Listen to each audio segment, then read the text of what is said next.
lower it down. Good afternoon, everyone. Thank you so much for being here. We're really excited to have such a turnout. It's a little bit intimidating, but also it's wonderful to, as Julie said, share a little bit of our journey. And really that's what this afternoon is all about. We're not necessarily focusing on specific strategies or looking at research. We're really just opening up our classroom doors to you and sharing with you our journey in preparing our Year 10 students for senior English in particular. So our school is in an interesting position in that we have kick-started the implementation of the senior syllabuses this year. So what that means is that our Year 10 students have already gone through the subject selection process, and as of semester 2 this year are now in their senior classes.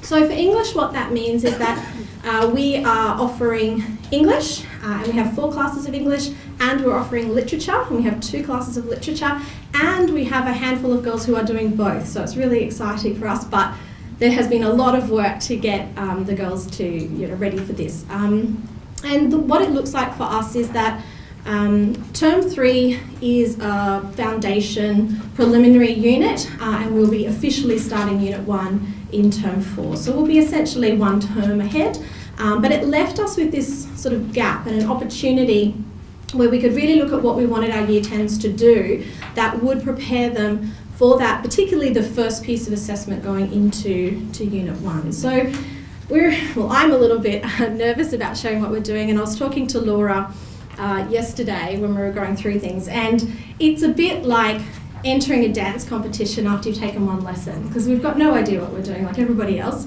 but we think we have a great unit and we really hope you enjoy it and take what you want from it, and just enjoy the experience of just sharing, I guess, what we're doing. So that was my little disclaimer that we have not run this unit before. This is the very first time. It's brand spanking new, and we haven't even got drafts in for the assessment piece. That's next week. So we don't know if it's going to work, but we'll share with you what we've been doing up until this point, the highs and the lows. Okay, so I thought what would be a good place to start is, I guess, getting inside my head last year when I was trying to think about what could we do that would prepare our students? What do they need? Is this microphone working? It feels like it's dropping in and out. Okay. So excuse the lots of text, but kind of just is when my head was working at this point. So the obvious thing we wanted to introduce them to was this notion of what is subject English, particularly because we've got girls doing English or literature or both, so we wanted to make sure we delineated the subject. And the way I'm preparing for the senior course is that we're kind of mirroring the assessment instruments in units 3 and 4 in units 1 and 2. So I knew for unit 1, obviously we're looking at perspectives and texts, and with the formative assessment 1, we knew we wanted to look at a task that got the students engaging in a variety of texts across contexts and comparing the way that texts shape our perspectives of the world. So that was the first thing that I had in my mind. I also wanted to, in terms of looking at a variety of texts, just dip into some of the genres that we've never really explored and that I know that we're going to be considering later on in our course, such as graphic novels, and just giving them an opportunity to get a taste for some of the new types of resources that they're going to be exploring. In addition to preparing them for Unit 1, we also thought a little bit further ahead and considered sort of Unit 2 and its focus on text and culture, and wanting to just give them a little bit of a taste of the relationship between texts and their world, and the way that their world can also shape what they're seeing in the text that they're consuming. So that relationship is also something that you'll see emerge in the unit. And finally, textual connections, looking at the way the same concept or issue can be represented in different texts. That's exactly what our task asks the girls to do. So big ambitions in terms of giving them a little bit of everything, but hopefully just enough to get them excited for some of the concepts and the approaches that they'll be exploring. Now, the other thing that I wanted to prepare them for is, now that's gone, yep, is the first piece of assessment, which is the written for a public audience, and I went to Grace's session this morning on that, so it was quite interesting to hear her perspective on how they were preparing their students for it. We haven't done a lot of public written pieces, and in terms of persuasive, we really kept it at the straight sort of essay genre. So we wanted to give them an opportunity to explore that in a bit more of an authentic context. So that essentially is the assessment instrument that we're using. And the last two are more the warm and fuzzies. I'm really an advocate of giving students a bit of choice, and I think this is a really nice spot where we can give the girls, you know, at our school some opportunities to have a say in what sorts of texts they want to explore and concepts and ideas or genres that they're interested in. And we really wanted to push their thinking and expose them to some really interesting and more mature themes and ideas. So that's something that you'll see in a moment. And just really getting them excited. We all have these girls usually for 2.5 years, so we want to get them really engaged and really excited for what is to come, you know, starting term 4 for us. So we hope that you get a sense of that, because certainly our girls have really enjoyed this. Okay, with all that being said, Laura's now going to talk to you a little bit about kind of what was in my head and what kind of came out at the other end. Oh, sorry.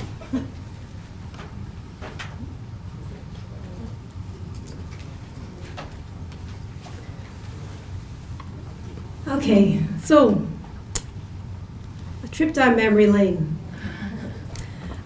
These two cute little girls are us two in the 90s. So obviously there's different ages in the room. So the 90s for all of you are not going to be the same as us. I can see there are people both younger and a little older than us. But hopefully for the majority of you, this will give you a little trip down memory lane.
Timsy gets cute, really? No one was more surprised about that than me.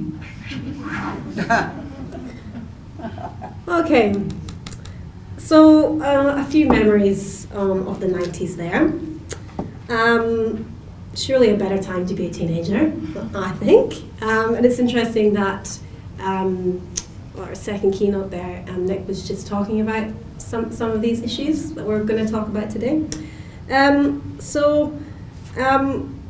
What in the world is this hashtag Soul Zeitgeist? Like, what were we thinking, other than trying to create a trendy title for our unit?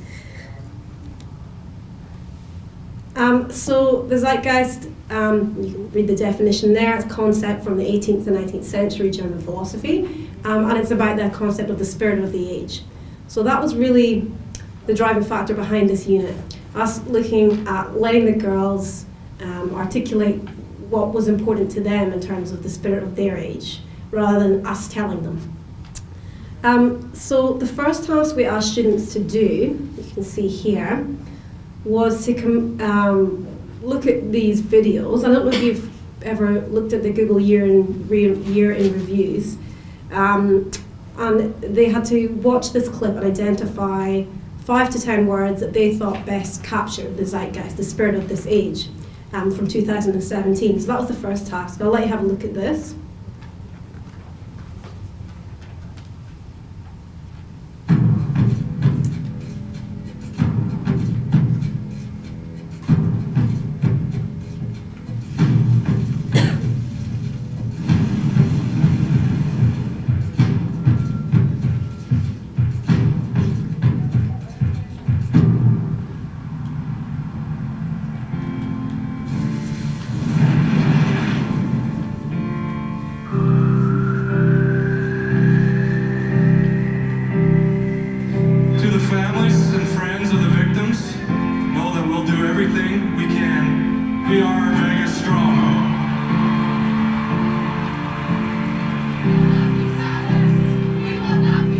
No matter what we're going through, we still have to push forward. Are you ready to shake up the world?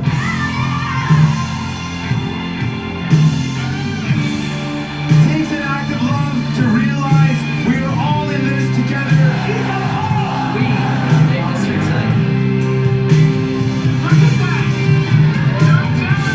It's emotional. I can't explain why, but it is. I'm asking that you guys join and mobilize with me. I will say it right now out loud. Me too. Me too. Me too. Me too.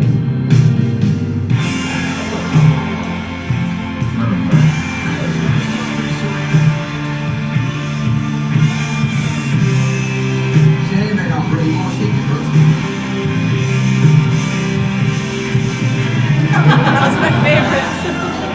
The things that make us different, those are our superpowers. Go out there and conquer the world. Because the world would not be as beautiful as it is if we weren't in it.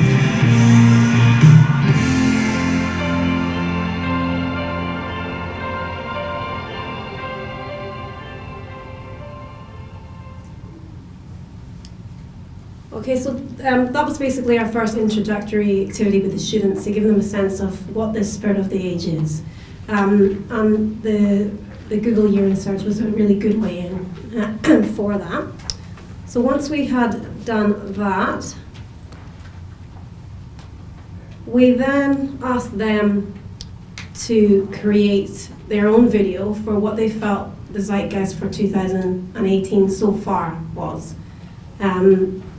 And just to preface that they do a PBL task in grade 9 where they create a documentary. So in terms of using software like Movie Maker and iMovie, they've done that before. So they already have those skills. So we don't need to teach in how to create a video and edit a video, just to give you some idea. So they're already able to do that.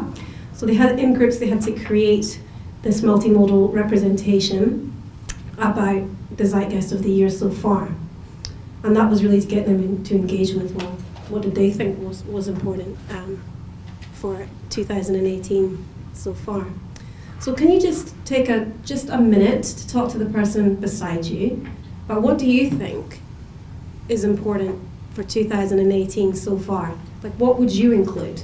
What kind of events, what kind of things, what do you think so far to you captures the spirit of this year? Let's have a little chat for a second.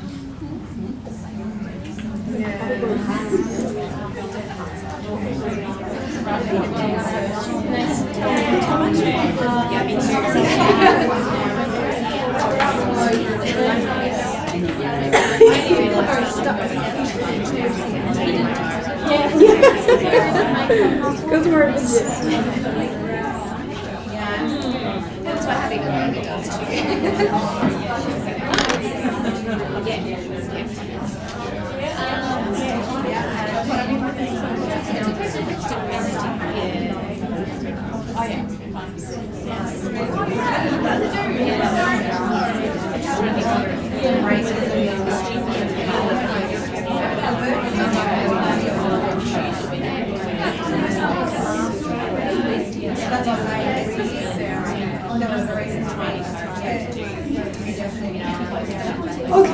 So,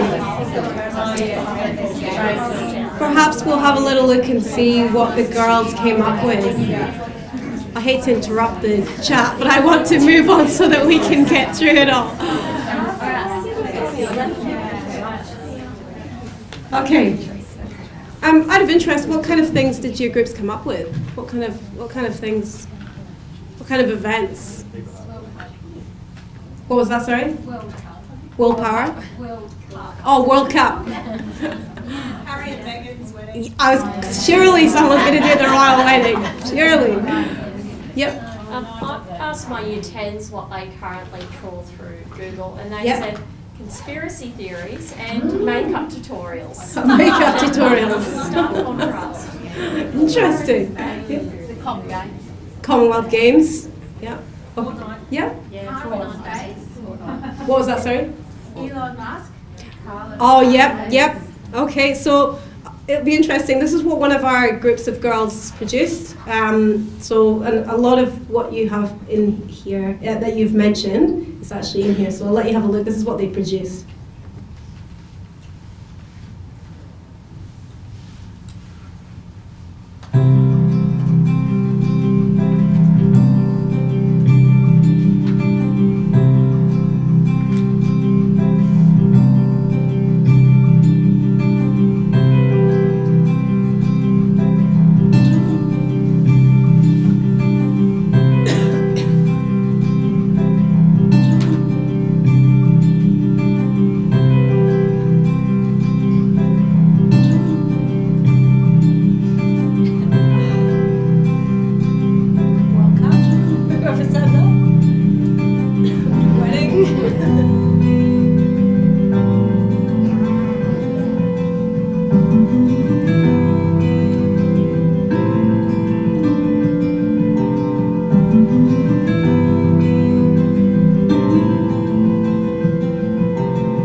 Proud of what they produced, and we had a bit of problem getting them to edit it down a bit, didn't we? But so that was some of the introductory activities.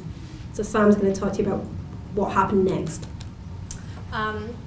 Something that was interesting, just to finish up what Laura was talking about there with those videos, we showed all of the videos in class, and I asked the girls to look for what are the trends, what are the things that are connecting with all of you.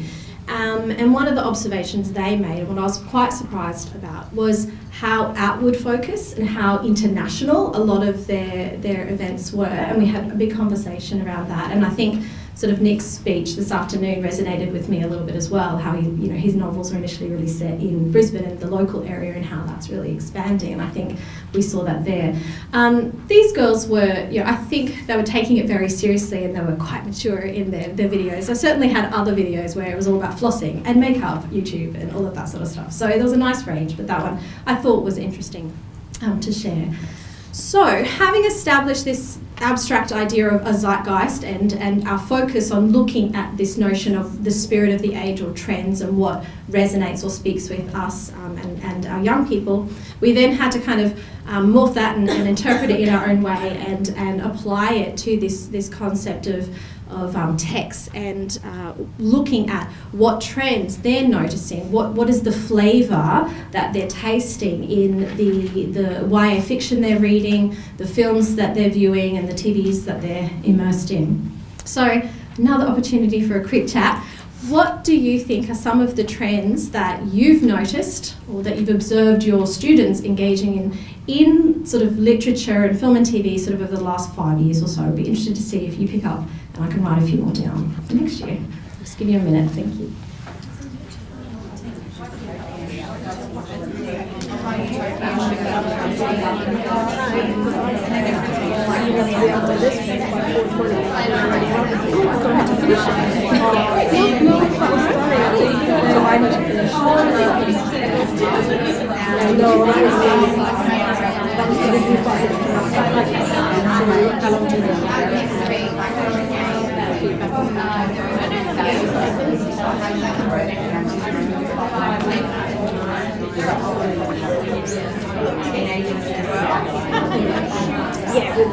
About 6 years. I can make it a little more short, it needs to be.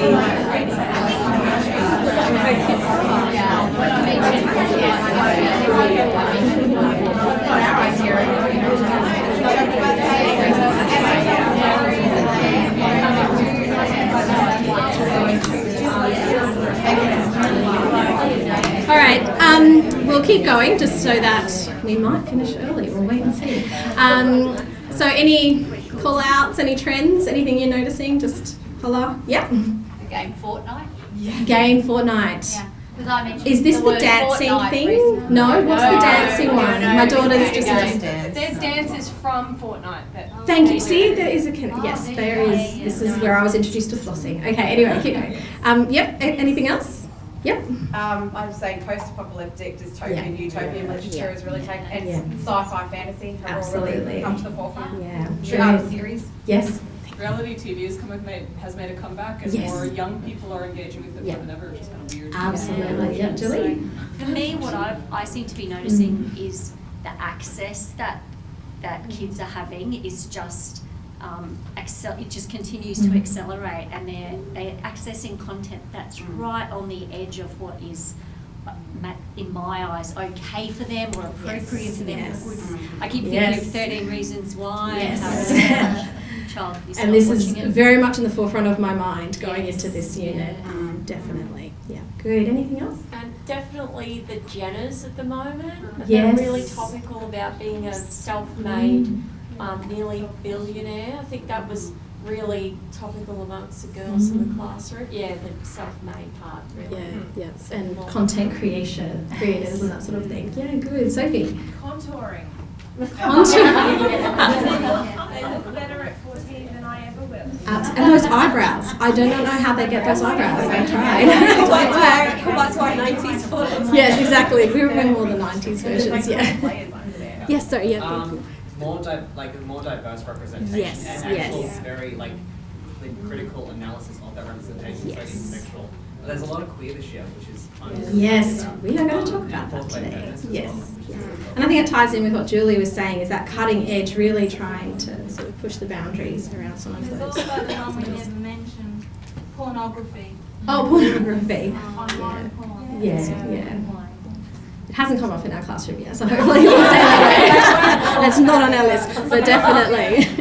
We're teaching them to be critical consumers of the media, so hopefully that will help later. Yes. Well, I'm thinking about contouring and makeup and eyebrows and everything. There's this expectation of expertise in teenagers that if they're going to play something like Fortnite, they need to be really, really good at it, or they're the butt of the joke. If they're going to wear makeup to school, it has to be perfectly contoured and perfectly highlighted, not the grotesque blue eyeshadow that we all wore as teenagers. I know it wasn't just me. No, it wasn't. No, that's right. Yeah, so it's just this expectation that it has to be done perfectly because there's so much access to it. And how-tos. Yeah, and it's become a divide of all of these things that like don't matter. Absolutely. Like makeup, where there's access and there's expected expertise, whereas that does not translate into their studies because they refuse. Yes, that's why they're not reading those books that the girls were talking about, because they're watching those tutorials. So, with a lot of consultation with the staff and, of course, with our teacher librarians, who are amazing at our school, this is the list that we came up with. And by no means did we restrict our students to this. This was just teacher brainstorming. Very different, obviously, to how they might think about this. But definitely the pop goth zombie trend. The female comedy was an interesting one that came up, particularly in film and television shows, and I think it's important that they become critical consumers of that and differentiate female comedy from girl power, and that was, a few girls have taken that up. Reboots, revivals, magical realism was one they're not as familiar with, but is an emerging trend that we're starting to see. Girl power, dystopian, of course. Graphic novels, manga is quite popular at our school. We have a big international body of students. And sick lit, The Fault in Our Stars and Me Before You and that kind of literature as well. So that's what we came up with. Now, because that's quite big and not all of our girls have necessarily are current readers or have read a lot of literature, they've certainly watched TV and film, I'm sure, but we wanted to give them a bit of a taste of all of these trends before they then picked one that they wanted to look at for their assessment piece. So this is just sort of an activity that we did to orientate them, I guess, to all of these trends. And I also wanted to throw at them the non-literary and actually get them engaging in some quality academic writing around literature and film and television. So I spent a lot of my holidays finding some quality academic resources and kind of put all of those up on our e-learning platform. And then in groups they were assigned a particular trend and had to do some background research on it. Obviously you can see there's some fairly standard questions that you would expect in terms of the features, conventions, the themes, the assumptions, attitudes, values, beliefs, and then of course to start brainstorming that. But I wanted them to go a little bit beyond that because they're having to write essentially a persuasive public written text. So I wanted them to begin to reflect and evaluate on their understanding of these trends. And I've taken just a very simple activity, sort of a compass activity from Ron Richards, Making Thinking Visible, and tweaked it to suit my purposes. So I got them starting to evaluate by looking at, well, what excites them about that particular trend, what might be some of the positives of its popularity amongst young people. What are their worries? What might be some of the negatives that they can predict or have come up in the literature that they're reading? Their needs, what else do you need to know to find out about this trend? And starting to get them thinking about their stance. Do they, what is their opinion? What impact do they think that this trend is having or might have on young people today? And actually being sort of starting to be a little bit more critical about what they're reading. Oh, and I need to show you this. So, where is it? How we did that is we got them to do it on a Padlet and consolidate all of their research, if it's going to load, where I had all of those questions. The girls popped their answers onto the Padlet, and then it became a resource for them to go back and have a look at and sort of share what they've come up with and enable them to figure out what trend interests them enough that they were going to actually explore it for their assessment piece. And I got them into, rather than just going through and walking through with the class what they'd already done, I divided the class into two groups. So they did these basically in pairs. I split them across the room got them into round circles, got facilitators, really working with my class on actually opening up and talking and not just being passive. So I knew I wasn't going to stand up the front and lead this, and got them not just regurgitating what they already had here, but basically doing an abridged version of the compass activity. And out of that discussion for each trend, they had to identify at least one more positive, one more negative, and at least 2 more examples. And then those people went back to the Padlet and added it and just made that conversation a little bit richer and got them connecting and sharing, I guess, their learning with each other. Padlet's a really good tool if you've never used it, or if you have, you could test it out. It's really, really useful and easy to pick up and use as well. Exactly.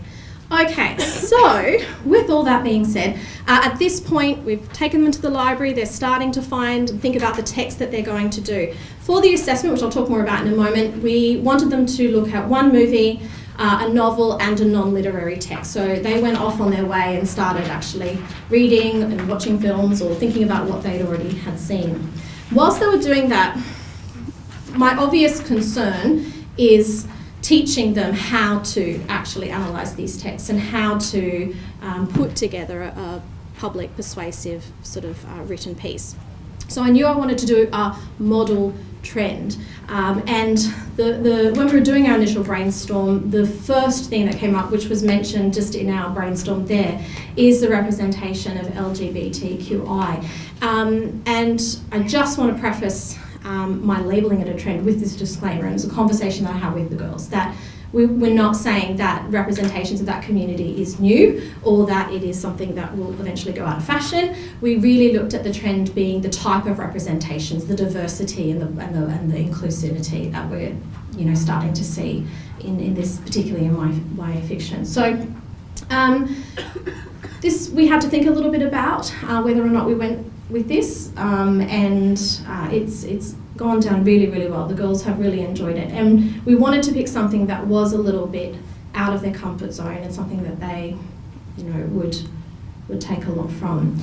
However, my hesitation initially was, I wanted them to start thinking about this idea of evaluating what they're viewing and what they're reading. And when I did an initial discussion with my girls about, if we think about a group or an individual, what would make a positive representation of a group or individual? What would be considered sort of a negative representation? They didn't have a lot of criteria to work with. They didn't really know. They could understand that a negative representation would rely on stereotypes, but they didn't really know what the alternative would be. And I didn't want to open up the discussion, what are the stereotypes of gay people? I thought that could be, I didn't know where that was going to go. So the way I went into this is we showed some clips from film and television. We started with Mean Girls and the infamous Doig scene, and we talked about the derogatory term and the power of language and how that ultimately leads to a very negative representation. We then looked at Dawson's Creek, again, child of the 90s, they had no idea what I was talking about. And it is the opposite, a very, very positive representation. And then my new favourite show, Queer Eye. And we had some interesting conversations about how it's both positive and negative, and it's a bit more of a kind of complex representation. So, having established that, I then did a similar activity in that I wanted them to actually look at the shift or the change in representations of this community. So we found some articles, and what I got them to do was we created stations. They had to read the article and as a group find one quotation, one point that the writer made that looked at in what ways is this community represented negatively or positively, what that meant for them in their own words, and then why they thought that point was really important.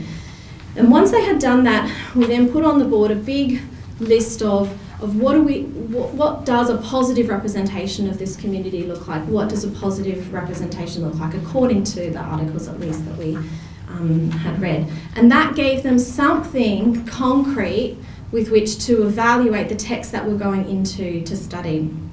And by far the best decision I ever made was to do the film Love, Simon. It is very current, and I'm so excited that I get to say, we do. It hadn't even been out on DVD on the holidays, and I was desperate to get my hands on it. So it's very current. If you haven't seen it, it's based on a novel, and it's about this young man, Simon, who is normal. He's just normal. He just has this one secret. He hasn't come out yet to his family, and it's just a beautiful story of his sort of journey through that. And then I also introduced the girls to this novel. They didn't read the whole text. Something new again for me, this idea of just dipping in and looking at different representations and different examples of writing. But it's a beautiful novel called Someday This Pain Will Be Useful to You by Peter Cameron. And he's a very different character, very fun, very quirky. He doesn't want to go to university. He wants to buy a house in Kansas and read Shakespeare because he thinks that will do the same thing for him as going to uni. So he's lots of fun. And we just showed them some extracts comparing his father confronting him, and his father's very obnoxious businessman, and he has this quick retort when he says, well, what, when his father asks him, are you gay? And he says, well, what will you get a tax offset? Versus when his grandmother has the conversation with him, and it's all about just, well, you did this for love, and it just not being about labelling it. It was a lovely scene. So basically, they're the two core texts that we looked at. I'm not going to labour all of the activities. We've actually given you a lot of our resources there. Like I said, first time we've ever done it, they're by no means perfect, but they certainly will give you some idea of the sorts of ways we engaged with these texts. But essentially, these are the 5 things, and they're pretty obvious. Looking at how readers are positioned to view these characters, really focusing on the aesthetic features and stylistic devices. We do a lot of solid film analysis in previous units in junior English, so there's a lot in this unit, but we were able to draw on a lot of knowledge that they previously had. And we'd just come off the back of To Kill a Mockingbird, so we've done a lot of novel analysis as well. Obviously looking at assumptions, attitudes, values, evaluating representations and looking at whether or not they reinforce or challenge those stereotypes and the qualities of positive or negative representation that we had established. And then moving into the assessment, sort of thinking a little bit about the potential impact of this trend on young people in the broader community, coming back to this notion of, well, why does this matter? Why would we have this conversation? Why would we share a piece with the public on representations of this particular trend? And then started getting them to think about back to their research and their non-literary texts that they explored and looking at evidence to support their interpretation of why they think it's a positive or a negative one, rather than just them, it being just their opinion and their assumptions, actually using something credible to support their ideas. So, moving into assessment. I was at Grace's session this morning. It was really interesting to hear her perspective on this. So we basically have taken the formative assessment 1 and are playing with it and giving them a bit of a taste for it here. And it is very new, they haven't really done this before. So it was interesting. She'd flagged this idea of using the conversation as a contemporary example, and that's exactly where we went. There's a lot of potential here for this to be more than it is, but it was at this point that I had to be a little bit realistic. As a school, we are going through so much change. Already there's a brand new unit, a whole new way of teaching text. Up until now, we really have been, we're doing one novel, or we're doing a film, or we're doing this, core central text, and now suddenly we're trying to build in meaningful textual connections. So although I am sort of using the conversation as a model, I have kind of got my feet across 2 lands, very traditional feature article. It is quite structured, and you'll see that in the resources that we've given them. Ideally, we will get them to a point where we can look at all different models of public writing and look at them finding their own voice and their own way through what it is that they want to say. But we had so much to do already, so we kind of took what the teachers were comfortable with and we've started there. So we have played with the idea of it being at least a little bit more multimodal. So although it's a fairly traditional feature article to some extent, we are getting them to bring in notions of persuasive writing, creative writing, and it being more than just analysing the text. And we are getting them to use hyperlinks and images. So although they'll hand in a traditional feature article for us, because all of the English teachers at St. Aidan's, we still handwrite our feedback. We haven't quite transitioned to online, but I am getting the girls to drop it into a Dropbox on our e-learning platform. And that's the other thing. That's new too, and I didn't want to just have this be an absolute disaster, because the whole point is that it's meant to be fun and not stressful for the girls. So, and the teachers as well. So basically, I've kind of gone through the task already. It's just essentially them picking one trend, a novel, a film, and one non-fiction text. Now, For most of the girls, it might be just to pull from the articles that we've exposed them to already, but we have left a little bit open, and we do have girls doing video games, some coffee table books, particularly for girl power and powerful images of women and the impact of those sorts of texts on young people. So we are being a little bit flexible where we feel that will work for those students. And we're getting them to look at how the trends represented reflect on why these trends have become popular with young people and discuss what impact those trends are having or may have on this group and society more broadly, and really getting their opinion and their take on it. So, like I said, they're at draft stage at the moment. So what are they interested in?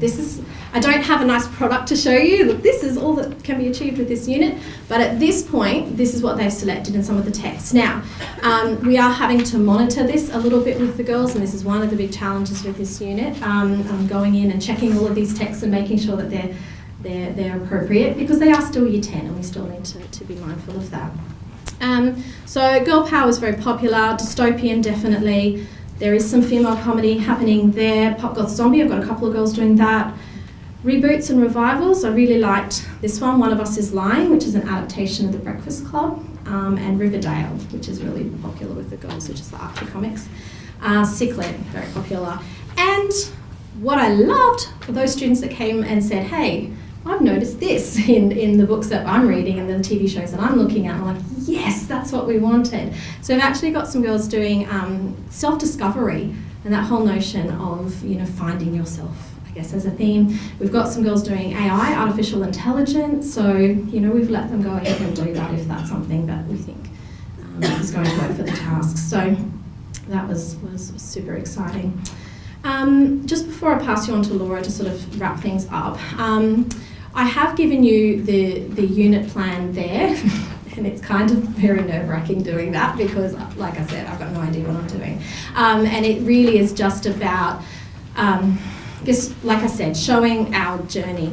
But we have implemented ISMGs, another interesting conversation that Grace started in her session. But I also went to the Australian curriculum, and you'll see that it meets a lot of what is being asked of Year 10 students. So it would work in, I think, either Year 10 or moving into that senior phase. But yes, I'm going to pass you over to Laura to wrap it up. Thank you.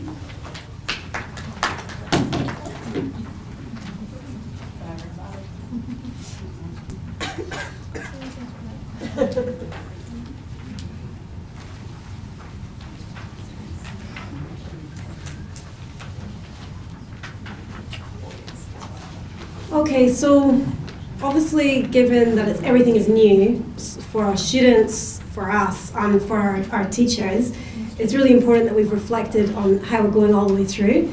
And I guess it's important for you to know the things that have really worked so far and the things that we would do differently if we were going to do it again. So that if you're implementing anything similar, that you've got that kind of armed with that knowledge. Obviously, with our school decisions, we were always going to have, the semester 2, we were always getting our grade 10 separated into English and English literature. So we knew that we were going to have to create this kind of, our starting unit at this point. I guess the biggest thing that was important to us was collaboration, which is really important if you're leading it, or you're involved in it, or at any part of the unit. But we really used our library staff a lot. I can't stress that enough, how beneficial their input was on this stuff, because they're obviously experts in the novels, and were really, really useful. A lot of our teaching staff as well had particular interests in the different trends, and they were able to provide a lot of support as well. So it was really helpful. Okay, so teachers, what did they have to say about it? Quite a lot, actually. They were quite both positive and negative. I won't read everything out. Hopefully you can see everything there. Overwhelmingly positive from teachers, considering everything's new, and it's such a time of change throughout the whole school on so many levels. Overwhelmingly positive. They said the students have been really engaged, and there was feedback. We had parent-teacher interviews this week. It's been a long week. We had 2 nights this week, and we had really positive feedback from parents at the interviews about this unit. We weren't sure. Obviously, we had to get permission for this unit, and our model trend, being an Anglican school as well. We had to get permission for the LGBTQI. But we haven't had any kind, and obviously that would depend on your own school context, whether that was a model trend you could use. But we haven't had any backlash at all, or from anybody at all about that. Knock on wood. So other things teachers said, it gave students the independence to be able to explore their own interests. And the big thing was getting to know the students better. Because of the model that we're following, we're going to have these students in our classes until the end of grade 12 now, so it's a long haul. So having this kind of unit allows you to get to know them individually in a way that maybe you don't normally get to, because you get to find out about their interest in their particular trend. And then that can be a good launch pad for real discussions with them and getting to know who they are. And the variety of learning experiences teachers were really happy with, and authentic real world context. Negatives. Okay. Basically, I guess the introductory activities were so much fun. The kind of looking at the concept of zeitgeist and looking at the model and looking at Love Simon and looking at some of the academic articles. There was a lot of introductory stuff. So that didn't leave as much time for the assessment preparation as teachers felt comfortable with. But it was very hard to rein it back in because the students were so engaged with it and it was going really well.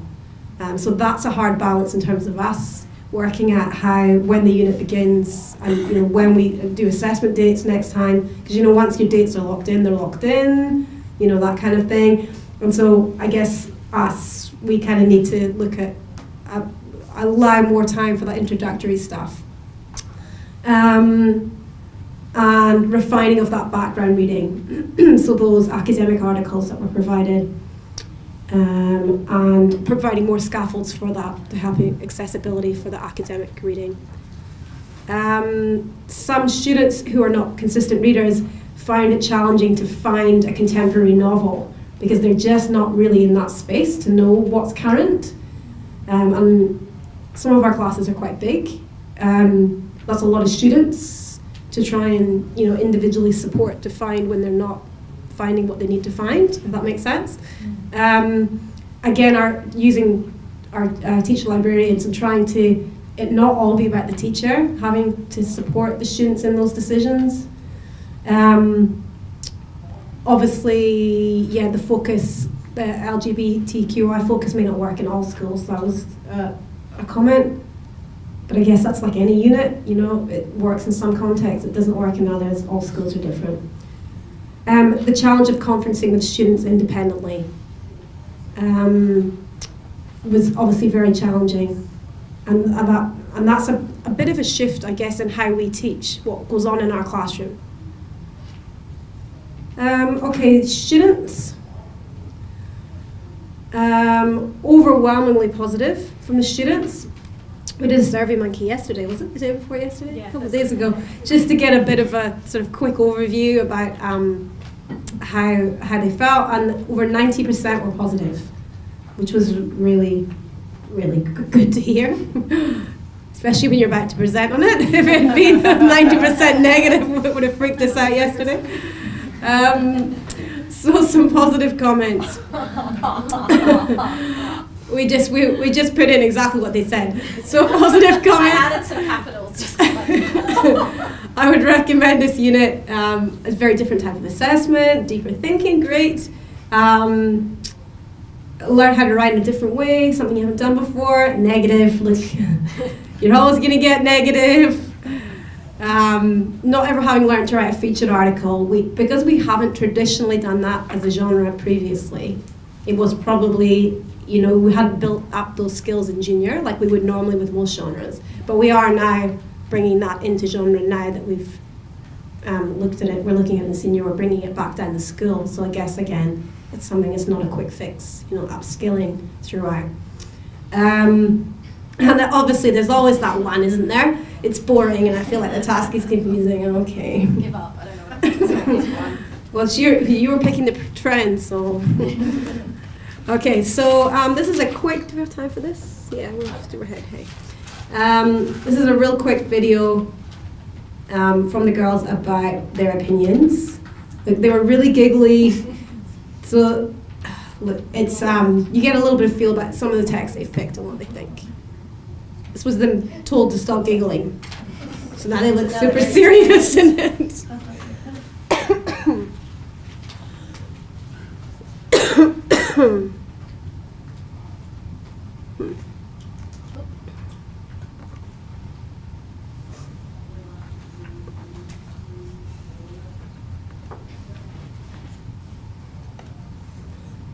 What trend did you guys pick? I'm doing reboots and revivals. I pick girl power.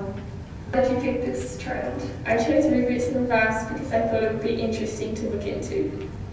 I thought it would be a good message for your women to take in. What texts are you guys going to explore? I'm doing One of Us is Lying, Riverdale, and reboots. The novel I've chosen is The Assassin's Blade by Sarah J. Maas. The movie I've chosen to focus my task on is Wonder Woman, and I've yet to pick my non-literary text, but I'll get to that soon. How difficult or easy did you find picking your theme and your texts? It wasn't too difficult to find my trend, but I had a bit of difficulty finding the text. I actually found finding the trend rather difficult because I was rather indecisive, as they all seemed to have a lot to offer. But once I figured out which trend I was going to do, finding the text was pretty easy. What have you found interesting so far about this unit and what has been challenging? I like how we are looking at modern trends and topics. She's really lost it there. The zeitgeist that we had, because I thought looking at the spirit or vibe of a time period was pretty interesting altogether. What has been challenging so far? Trying to understand all the aspects of the topic and task. What I mostly found difficult, as I mentioned before, was probably picking my trend to start with, because I'm rather indecisive that way. The girl in the middle, Kimberly, is mine, and I had her mum at parent-teacher interviews, and apparently Kimberly has hated English every single year so far she's been at school, even though I had her in year 8 and year 9, anyway. But her mum was saying it's just the first time she's just so excited about English. She's reading a book on her own, and all her friends are so shocked that she's actually reading a book. And she was really chuffed to be asked to be part of the video. And the fact that she had done the reboots, revivals, and had picked such interesting texts, I thought was really wonderful. So, you know, we have a ways to go, but overall, we're really excited about it. And it's a type of unit that we think will work in lots of different school contexts, and it's something that you can pick and choose how you want to do it and what trends you want to focus on. You can give them the opportunities and the freedoms in the way that we did, or you might scaffold it a little bit more depending upon your needs of your students.